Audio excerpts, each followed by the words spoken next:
దీనివల్ల drop out రేట్లు అంటే చదువుతున్న విద్యార్థులు చదువు మానేసిన సంఖ్య ఈరోజు దక్షిణ భారతదేశంలోనే ఆంధ్ర రాష్ట్రం 1వ స్థానంలో ఉంది.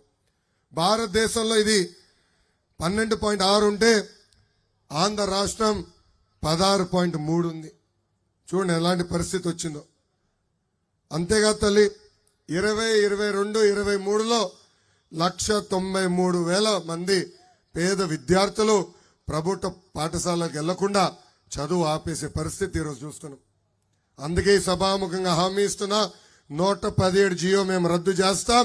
విద్యని మళ్ళీ ప్రతి గడప దగ్గర తీసుకెళ్లే బాధ్యత మేము తీసుకుంటాం. ఇక్కడున్న ప్రజలందరూ కూడా గుర్తుపెట్టుకోవాలి. ఆనాడు ప్రభుత్వ పాఠశాలల్లో టాయిలెట్లు కానీ భవనాలు కానీ ప్రహరీ గోడలు కానీ డిజిటల్ క్లాస్ రూములతో సహా తీసుకొచ్చిన ప్రభుత్వం